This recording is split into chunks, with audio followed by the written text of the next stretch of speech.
At the beginning of the Arrancar arc, we are introduced to a gang of characters known as the Vizards. Now, these mysterious characters are considered to be an exiled group of criminal Shinigami who tried to illegally obtain hollow powers, at least according to Isshin. However, we know that to only be a half-truth. Yes, these guys are exiled, and yes, they are hollow-fied, but it was all entirely against their will. They were pawns in Aizen's plan, and they are firmly in the camp of the good guys. Now, they received a fair bit of hype during the Arrancar arc, and fans were very excited to see what these hollow-fied Shinigami could actually do, but I think it's fair to say that the majority of us as fans were somewhat let down by how the Vizards were actually portrayed when it came to their big moments to shine. Many of them didn't quite hit the mark. Characters like Hatchi managed to pull off some pretty awesome moves, but unfortunately, especially going into the Thousand Year Blood War arc, the Vizards were always pretty heavily sidelined in favour of the original group of captains. Now, this does make sense. The Vizards are supporting characters after all, but it also means that ranking them in terms of their strength is a little bit difficult, because some of them, characters like Hiyori, Mashiro, Lisa, pretty much get no fighting screen time whatsoever throughout this entire story. But we're going to do our best anyway, and I think I've come up with a list from the weakest to the strongest that I'm actually fairly happy with, but I imagine it'll be maybe somewhat controversial anyway, but obviously this is only my opinion. So when I'm going to try and rank the Vizards from weakest to strongest, feel free to do exactly the same in the comments. I'd love to see how similar or different our lists actually turn out to be. Before we begin, just a little bit of housekeeping. Ichigo himself is a Vizard, but I haven't included him on this list, for pretty much the same reason I don't have him on any of these kind of lists. Due to the nature of him being a perfect hybrid, he should really be showing up on just about every single one of these ranking lists we actually do, and I don't find that to be particularly interesting. We know for a fact that Ichigo is pretty much the strongest character in the series, so really he would just be winning out most of these anyway. So I haven't included him, but if you want to, please feel free to go ahead, and I'd love to see where you slot him in onto your lists. There is another character on here who is not part of the Vizards specifically, their group, but he has made it onto this list. You probably already know who I'm talking about, but I'll save that for the actual list itself. Before we crack on with the ranking, guys, if you haven't subscribed to my channel yet already, we're actually getting pretty close now to 40,000 subs. I'd really appreciate the support. If you love Bleach, then you're in the perfect place already, so just hit that button now, and you'll get my videos just like this one every single week. And give the video a thumbs up as well. I really do appreciate that, and it does actually help a lot, you know, getting the video exposed on the YouTube algorithm, and also hit the notification bell to stay up to date with all of my uploads. Now, I want to preface this list by saying that none of these characters are weak. They are all essentially Captain Class Shinigami who also have the ability to use hollow powers. Now, that clearly should make them pretty powerful. Like I said, though, none of them really have great showings throughout the series, and many of them seem to actually get purposefully dunked on by Kubo. And a lot of the Vizards being supporting characters are just simply used as gateways for the more popular characters to then show off their actual strength. That being said, I think I've formulated a decent list, but again, if you don't agree with me, please let me know yours in the comments below. But let's kick this off with the first character on this list, and who I believe to be the weakest Vizard. Number 9 on this list is the former vice captain of the 12th Division and Shinji's seemingly second in command, Hiyori Sarugaki. Now, I can't imagine she would be too happy about being placed at the very bottom of this list. And like I said before, it doesn't mean she's weak, but really Hiyori, despite her prominence early on in the Arrancar arc, really gets absolutely nothing to do in terms of fights, and I just don't think she's all that impressive. Already before Hollowification, she was a vice captain level Shinigami, so she's already contextually weaker than some of her colleagues, but even with her hollow powers, I don't think she really does all that much to stand out. Her Zanpakuto Kubikiri Orochi doesn't appear to necessarily have any special abilities, and in my opinion, it always kind of felt like a downgraded version of Zabimaru. Zabimaru without the versatility, essentially. It is just a big, admittedly cool-looking butcher knife with some serration on it, but other than that, it doesn't really seem to do a whole lot. And that's absolutely fine for Hiyori. Her animalistic personality, she's quite a scrappy individual. It makes sense that her Zanpakuto is akin to a big knife, but it doesn't mean that she's that impressive. Also, she's quick to anger, and her hot-headed temperament has got her into trouble at least once in the series when she rushed Aizen only to be cut straight in half by Gin Ichimaru. So clearly not necessarily the smartest fighter either, or at the very least very quick and easy to be wound up, which, as we've seen also with characters like Hitsugaya, is a trait that you really don't want. That's not to say Hiyori doesn't do some pretty cool stuff, especially later on in the series. Unfortunately, much like some of her peers, she is hard sidelined in the 1000-Year Blood War arc, but she does do a pretty awesome triple Sero.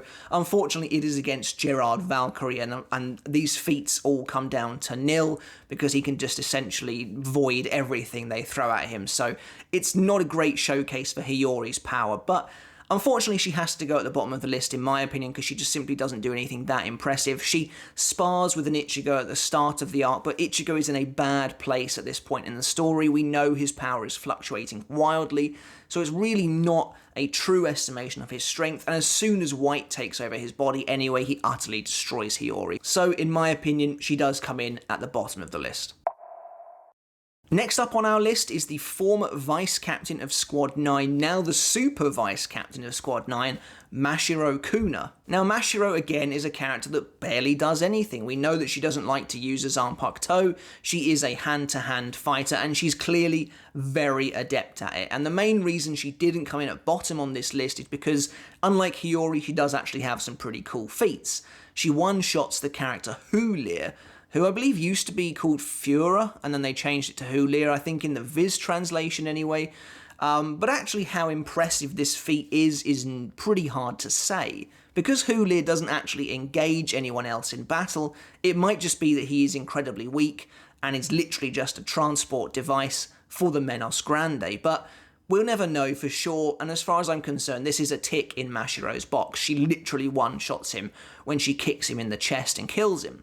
She then goes on to fight Wonder Weiss, and it doesn't really go that well for her. She does beat him up pretty, I'd say, evenly to begin with. He does manage to deflect her Super Sero, but then he begins easily getting the upper hand on her when she uses her Hollow Mask, but it breaks considerably faster than she was anticipating. I've never been quite sure what to make of that. Was it kind of a lie when she said that she could use her Hollow Mask for 15 hours or whatever she thought it was, or is it merely just that she overestimated her own skills? Or was she overexerting herself during this fight and therefore couldn't use it for as long as she wanted to? Regardless, Mashiro again never really shows off too much in the way of a skill set outside of hand-to-hand combat, and after she's beaten by Wonder Weiss, she is out of the fight. Having said that, at least her fully powered Hollow form that you see in Turn Back the Pendulum, when she is a mindless Hollow Beast, is actually pretty powerful. She's able to wipe out Rose. Admittedly, it is a surprise attack, but still not to be ignored, and she does look pretty impressive. And next on our list is the former Vice Captain of the 8th Division, now the Captain of the 8th Division, Lisa Yadomaru. Again, much like the guys before her, Lisa does not get a lot of time to show off what she can actually do, if anything. Now, her Zanpakuto Haguro Tombo I actually think is really awesome. It has a really cool design, it looks like nothing else we've seen in the franchise, and she doesn't really do anything with it. She does a pretty cool move with her sealed Zanpakuto, where she kind of swipes faster than the eye can see, and it cuts a Menos Grande into pieces. But apart from that, she's not given a chance to do much at all. She's part of the three-way battle against Harabel alongside Hitsugaya and Hiyori, but again, that fight is just not shown at all. I think Lisa uses her Shikai and then it's immediately over. So again, it's difficult to place her. Now, she's obviously skilled enough to take the role of captain. The Soul Society is happy enough with that, but you have to wonder if she's actually powerful enough to have that role, or if she's just filling the empty spot that there is left over. I think that by the time we've got that 10-year time skip, she probably is strong enough to have that role. But it's difficult to say again for sure, and I do place her at the weakest end of the scale in terms of the end of series captains, and a lot of that does come down to the fact that you don't get to see her do anything. Again, like Hiyori and like Love and Hatchi, she is ill-fated in her pairing against Gerard Valkyrie, which means that she gets wiped out in the Thousand Year Blood War arc without being able to do anything. She has a pretty cool ability though, where she seems to like send a bunch of sword swipes into Gerard, but again, they're swatted away as though they were flies, and it doesn't make her look good. That being said, one thing I think Lisa definitely has over both Hiyori and Mashiro is a cool head. Her temperament for battle is definitely better than both of those, Mashiro being perhaps a little too childish to not take the situation seriously enough, whereas Lisa definitely does, and she's quick to race in against Harabel, while Hiyori and Tosha are both arguing at each other, showing their immaturity. Lisa takes the situation seriously and charges headfirst against her enemy, who she knows won't wait forever. And I appreciate that about her, and I like her straightforwardness. I think it does make her better suited to fighting than at least the last two. The next character on this list is definitely going to be controversial. I'm just going to say it right now. I know that we're now entering muddy waters as far as who should go where, and honestly, I think that maybe the next three characters are all pretty close together. But I've chosen for this spot the captain of the 9th Division, Kensei Mugeruma. A lot of this is down to the fact that Kensei, we do actually see a decent amount from him, and it doesn't help him, unfortunately, because he's never that impressive. His Zanpakuto Tachikaze and his Bankai Tekken Tachikaze just don't do a lot for me as far as how powerful he actually looks. Tachikaze is pretty cool, it turns into a small combat knife, and then essentially where he cuts, things explode. But the best showing he ever has with his Shikai, in my opinion anyway, is against a normal Hollow in the Turn Back the Pendulum arc, which is a big shame. Kensei is obviously a very skilled hand-to-hand fighter, and his no-nonsense attitude, again, is definitely a benefit when it comes to battles, but for some reason Kubo just really wanted to stop this guy short of greatness despite his captain status. He goes up against Wonder Weiss in the Fate Karakura Town arc and activates his Bankai for the first time, but their fight is completely off-screened, and you are left to assume anyway that Wonder Weiss definitely won that battle because he's the only one to show up again later on when he arrives to take on Yamamoto. And now I think I've read somewhere that people say that Wonder Weiss maybe just ran away from the fight with Kensei, but are you really telling me that if Kensei is actually still standing, that he isn't going to go and help the Shinigami against Aizen when Karakura Town is in mortal peril? I don't know. I think he was probably defeated, but that's just my takeaway anyway. I could be completely wrong. The Thousand Year Blood War arc does little to make this guy look any better either. Literally in my last video I talked about the battle against Mask Demasculine. Kensei plays a decently sized role in this fight, and he looks pretty impressive to begin with, but this is also the very base level of Mask's power. As Mask powers himself up, he absolutely destroys Kensei in Bankai, and unfortunately Tekken Tachikaze's ability just doesn't scream that impressive to me either. It is a shame to put him here. His superpowered hollow form that you see in Turn Back the Pendulum is clearly immeasurably powerful, but since that's not truly him anymore, he now has actual control over that power, it's difficult to really say that that can actually help him in this ranking. So I don't really want to put Kensei here, but it feels like he kind of has to go here. But to be honest, it's on the cusp with who's next. Next on this list, at about the halfway point, we have the former captain of the 7th Division, Love Aikawa. Love, again, is a character who barely gets to do anything. It looked like he was going to get to do a decent amount, because in the Arrancar arc he actually gets a nice showing against Stark. He's the one who fights him the most outside of Kyoraku. But then in the Thousand Year Blood War arc, he's just gone for some reason, so I don't know, Kubo just decided he'd had enough of him. But, you know, Love, again, is another captain-level Shinigami, just like Kensei, who also has the powers of a Hollow. But unlike Kensei, I actually think Tengumaru is somewhat impressive, and it's a shame we never get to see its Bankai. That definitely holds Love back, and the fact we don't get to see his Bankai is kind of what's making me teeter between him and Kensei for this position on the list. Because we have literally no idea what it could be. It could be powerful enough that he goes up a couple of ranks, or it could be absolutely terrible, even worse than Tekken Tachikaze. We don't see much from Love, but what we do see, I think, is actually pretty impressive. Most of the Vizards have this chapter or two where they fight the Menos Grande just to kind of showcase some of their fighting styles, their powers and their abilities, and I always thought it was pretty impressive that Love's able to literally rip a Menos in half with his bare hands. That's more impressive than what most of the Vizard managed to do. But what's actually impressive about Love, again, a good mindset for fighting and a decent mentality, and he goes up against Stark without a second's hesitation, and he actually bears down on the first Espada pretty nicely to begin with. Now, we know that Stark is emotionally shaken at this point, but Love takes advantage of that, which I appreciate, and Tengu Maru does look somewhat impressive in this fight, with its ability Hifuki no Kodzuchi doing serious area of effect damage. Unfortunately, the only thing he does in the Thousand Year Blood War arc is attempt to use Hifuki no Kodzuchi again on Gerard, and this time it is swatted away like it's meaningless, and that's a big shame, and it really does prevent Love from going any higher on this list. Like I said, this spot could have been either Love or Kensei, but I think I'm putting Love here for latent potential more than anything else. I just think Tengu Maru looks to be inherently more impressive than Tachikaze, but it really could have gone either way.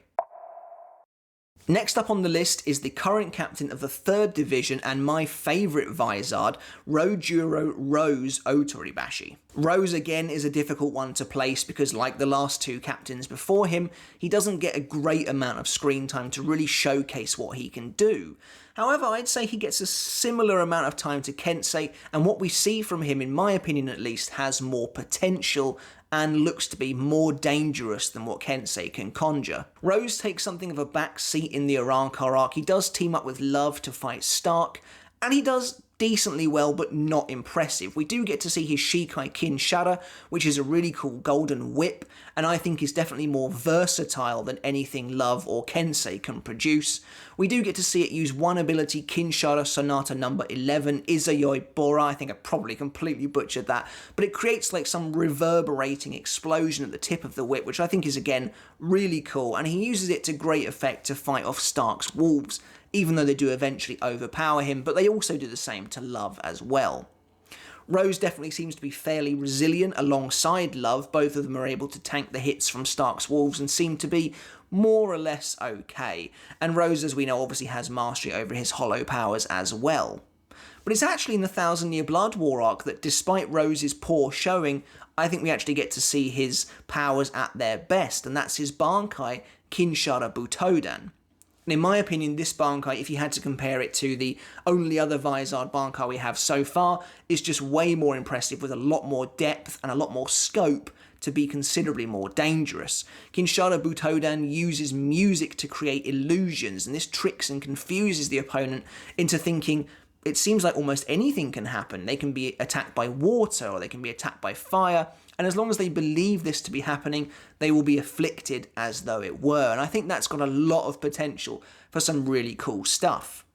Unfortunately, Kinshara Butoden might be the smallest amount we ever see of Bankai, because I think it's only around for about 3 pages before Rose stupidly gives the game away. And I will admit that that personality fault of his is definitely keeping him from being in the top 3 on this list, among other things as well. But I actually think for the most part, despite his theatrical and foppish exterior, his mindset is mostly in the right place when it comes to fighting, and he can take it seriously when he absolutely has to. And he does a decent job against Kensei, even surviving the hit from Mashiro directly to his head. He still is okay after that. Okay enough to launch a Kido Blast at Kensei anyway, so I think Rose would surprise you. I think he is actually more resilient than he's given credit for, and I think his Zanpakuto is actually quite dangerous. It's just not given the time to shine that it actually deserves. That's not to mention the third ability, Ein Helden Leben, where really anything I talked about here would just be pure speculation, but the fact that it's called a hero's death, and Master Masculine is his opponent, makes me wonder if his Bankai can conjure up bespoke abilities to fight exactly who he is fighting. If that were the case, then that would be really impressive, but unfortunately we don't get to see it. But for now, I think Rose deserves this spot on the list. Entering the top 3 now, and we have the former vice-captain of the Kido Corps, Hatchigen Ushoda. Now, when you first lay eyes on Hatchi, the huge, jolly, very kind-hearted guy. You probably wouldn't expect him to be third on the list of the strongest Vizards, but here we are. And the reason for that is, as I'm sure you know, very obvious. Hatchi is about the only Vizard who actually achieves anything in this series, which is kind of sad to say, but Hatchi goes up against a terrifying opponent in Barragan Louisenbarn, and I've just made a video about that fight in its entirety as well. But Hatchi is very impressive here, showcasing an incredible mastery of Kido that more than makes up for him not using his Zanpakuto. That's a big difference between him and, say, Mashiro. Neither of these guys seem to like to use their Zanpakutos, but Hatchi really does have the skills to make up that gap, whereas Mashiro, although very handy with, Hakuda, she doesn't seem to have too much else to help her out. Kido just seems, to me at least, to be innately more effective and more useful. And again, Hatchi's mindset is also better than Mashiro's. He's definitely calmer, he takes it more seriously. Barragan is a very frightening enemy, but Hatchi for the most part holds his cool and he holds his own, and I'm very impressed by what I see. In fact, Hatchi actually is really impressive when you think about the way that fight plays out. He thinks on his feet incredibly quickly to deal with Respirar, which again, like I said, is one of the more frightening abilities we've ever seen in Bleach, and Hatchi works very fast to build first a Kido shield, and then the Shiju no Saimon designed to help Soifon land that critical hit. I think Hatchi is obviously very resilient, very resourceful, and very quick thinking, able to take off his decaying arm and put it inside Barragan. If that's not smarts, I don't know what is. As far as I'm concerned, that's very impressive, and his victory over Barragan is more than enough to put him here in the third place spot on this list, because the guy is just, he's a black sheep. He's a big surprise, I think, Hatchi, and I think a lot of people like that about him. Unfortunately, he just does nothing after this. The Thousand Year Blood War arc throws him away. Like the others, he goes up against Gerard Valkyrie mistakenly and gets annihilated in one hit, which is a big shame. But yeah, as far as I'm concerned, Hatchi's win over Barragan, one of the more terrifying enemies of the Arrancar arc, is enough for him to go here. And number 2, the second strongest Vizard on this list, in my opinion at least anyway, is the de facto leader of the Vizards, the current captain of the 5th Division, Shinji Hirako. Now, Shinji, again, is a weird one, and I feel like I've talked about this a lot on this channel, but despite being a pretty major player in the Soul Society, Shinji is just given no time to fight anyone. It's not that he doesn't have screen time, he does. He shows up in the Thousand Year Blood War arc quite a lot. It's just he never gets to fight anyone. Everything he does is completely off-screen. What we do see of him, though, is quite impressive. Shinji is the leader of the Vizards for a reason, after all. It's clearly him and his charismatic nature, but also his strength and his experience that's able to hold the gang together and keep people like Hiyori somewhat in line, at least when she's not slapping him around the face with a sandal. That being said, Shinji clearly does have the battle experience of a veteran captain under his belt, and his Zanpakuto Sakanade is very impressive, second really only to Aizen in terms of illusory prowess. Speaking of Aizen, Shinji is the first person to ever actually land a hit on him on screen, and if that's not impressive, I don't know what is, considering Kubo treats Aizen with the reverence of a real god. It's a big deal when Shinji actually hits him, successfully confusing him with the use of Sakanade. Unfortunately, Shinji, like a lot of the Vizards, has a big mouth and ends up giving the game away somewhat, but it is Aizen, so I can kind of forgive him. He probably would have figured it out regardless, but the fact that he lands that hit is definitely a victory for this character. But we've jumped ahead as far as Shinji concerns, and he actually has an impressive showing much earlier in the Arrancar arc when he takes on Grimmjow.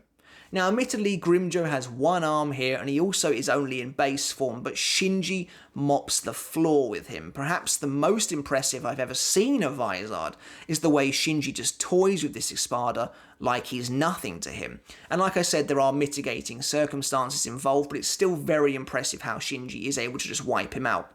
And the same actually applies to Shinji as well, though. Just because Grimmjow's not in his Resurrection doesn't make it any less impressive, because Shinji also isn't even in Shikai, and he still wipes the floor with him, so there's definitely something impressive about that. Shinji's also part of the coalition of captains that really tries to take Aizen on later on in the Arrancar arc, using his Sakanade to, he thinks anyway, confuse Aizen once again, but unfortunately he's wrong, and this is really the last time you see him in this arc. He does play a decent-sized role in the Thousand Year Blood War arc as well, and he doesn't really do anything too impressive here, unfortunately. But he does do a couple of things that I think are kind of overlooked due to the nature of how his character is portrayed in this arc. For instance, the way he's able to escape Basby and save Omaida and Soifon and Omaida's sister's life using Sakanade, you can assume essentially entirely on his own. He does that despite Burnerfinger 3 sending lava absolutely everywhere, and again I wish it had been on screen, but we know that he does keep them alive somehow. It's a shame then that Shinji is one-shotted by Gerard, like apparently a lot of Vizards are. In fact, thinking about it, Gerard one-shots 5 Vizards. That's actually pretty bad. That is a disappointing end for Shinji, but we do find out a bit more about him in Can't Fear Your Own World. His Bankai is actually Sakashima Yokoshima Happo Fusagari, and it's an interesting Bankai in that it doesn't really work in the same nature as the rest of them. Bleach's fights are very traditional in design. They are mostly 1v1 duels, but Shinji's Bankai works against large mobs, and actually I think this is pretty impressive. I think it's a powerful, if situational Bankai, but I think there's a lot of scope here. It's maybe not as varied or versatile as Kinshara Butoden could be, but I think Sakashima Yokoshima Happo Fusagari, that is a bit of a mouthful, is still pretty impressive in and of itself, able to make entire masses of enemies turn on each other and start attacking each other. And I love that as well. I love the whole reversing thing, the whole flipping notion actually being used to turn friend into foe. I think that's really cool. So I think over the course of the series, although Shinji never gets any particular highlights, decimating Grimjo, landing that first hit on Aizen, and having a pretty neat Bankai and saving the day against Basby, I think he deserves this spot. But number one on this list, and the strongest Vizard in the series, in my opinion anyway, is the former captain of the 9th Division and the traitorous Kaname Tozen. Now Tozen, I get it, he's not actually a member of this group of particular exiled Shinigami, but he has undergone the same transformation as them. He has got full holoification, he has access to a holo mask, and it clearly makes him very, very powerful. He was already a captain level Shinigami on top of that as well, but more so than the rest of the Vizards, in my opinion, Tozen actually really showcases the power boost you should get from using your holo powers. Tozen fights Komamura and Hisagi, I would argue both captain level. Maybe Hisagi is still vice captain at this point, but still, Tozen runs rings around them both, dealing serious damage to both of these characters, and it is quite an impressive showcase, clearly showing that Tozen is beyond captain level at this point. But of course, what truly separates Tozen from the rest of the pack is the fact that he can use a Resurrection, and this is actually pretty crazy, because it does mean that Tozen is a real, true hybrid, exactly what I assume Aizen was originally wanting to create with the Hogyoku. He has achieved that power, and his Resurrection Grio, while very impressive, we don't get to see it too much, but it does make mincemeat of a captain's Bankai. Yeah, you can argue it is Komamura, and Kokujo Tengen Mio is at a huge disadvantage in this fight, but still, it's impressive. Tozen's ability Los Nuevos Aspectos basically one-shots a Bankai, and I think it's pretty clear that Tozen has actually managed to gain pretty good mastery of his holo abilities, and in my opinion is essentially the apex of what a Vizard should aspire to be.